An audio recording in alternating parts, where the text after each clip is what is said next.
This weekend, a Tibetan spiritual leader turns 90 and the whole world is watching. On July 6th, His Holiness, the 14th Dalai Lama, celebrates his 90th birthday in Dharamshala. But this isn't just your typical cake, candles, and Buddhist chants.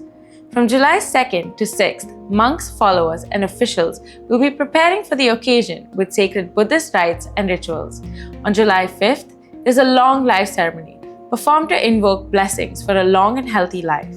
And on the birthday itself, maybe something more significant, because there's a chance that the Dalai Lama might finally break his silence on the question that has hovered over him and Tibetan Buddhism for over a decade.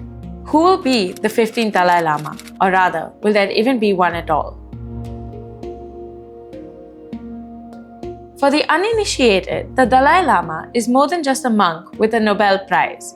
He's the revered spiritual leader of Tibetan Buddhism and for a long time was also the political leader of Tibet. 9 years after China's invasion and annexation of Tibet, under the threat of being arrested, the Dalai Lama fled to India on foot. He set up the Tibetan government in exile, which he presided over as their political leader till his voluntary resignation in 2011, ending a centuries-old tradition.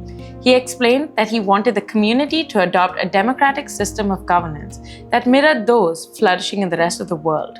Back in 2011, the aging Dalai Lama had already seen the storm clouds gathering. In a public address, he wrote that around the age of 90, he would consult senior Buddhist leaders, the public, and others within the tradition to decide whether the institution of the Dalai Lama should even continue.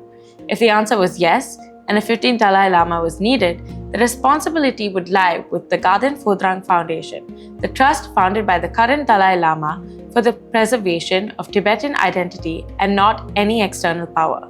Which is why his 90th birthday isn't just a milestone. It could also be the moment where he reveals his vision for what comes next. Now, the Tibetans have had their own long-standing system for identifying reincarnated leaders called tulkus. It involves visions, sacred lakes, signs at birth, and trusted monks searching for children born with spiritual continuity.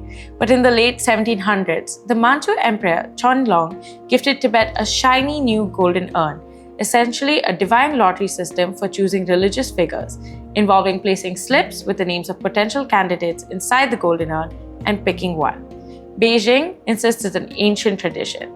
The Tibetans, they've mostly ignored it. Over the last 200 plus years, the golden urn has maybe been used twice, and even then, it was more for appeasement than faith.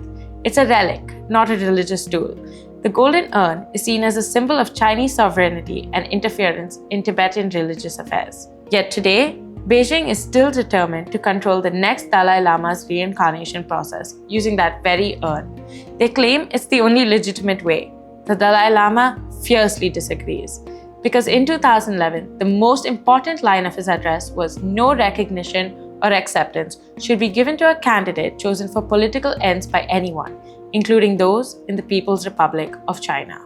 That wasn't just spiritual housekeeping, it was a preemptive move to prevent chaos and interference.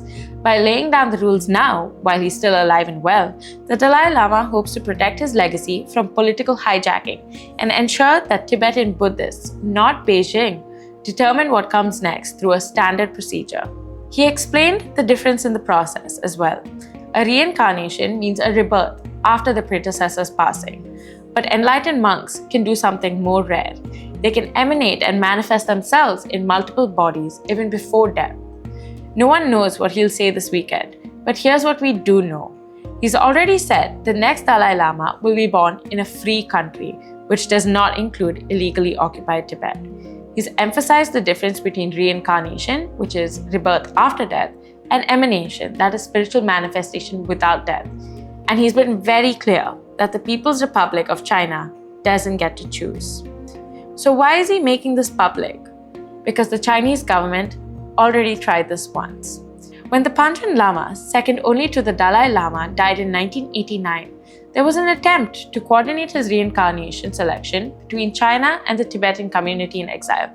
That failed. The Dalai Lama named a candidate via the traditional method. China rejected it and named their own official Panchen Lama using, you guessed it, the golden urn.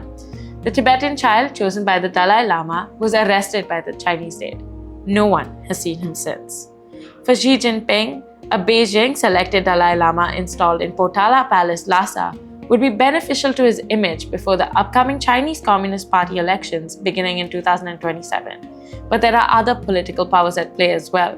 A bipartisan group of US lawmakers have passed the Resolve Tibet Act, reaffirming the Dalai Lama's right to choose his own successor. A Dalai Lama that may be born and raised in India would also create tension between the two countries, with each claiming their own successor. That's why this matters, because if Beijing controls the next Dalai Lama's identity, it's not just about faith, but legitimacy, control, and the future of Tibet. So will the Dalai Lama break with tradition entirely and suggest an emanation instead of reincarnation? Nobody is certain, but what is certain is that this moment is bigger than a birthday. It's a quiet spiritual standoff with high geopolitical stakes, with the future of Tibetan Buddhism hanging in the balance.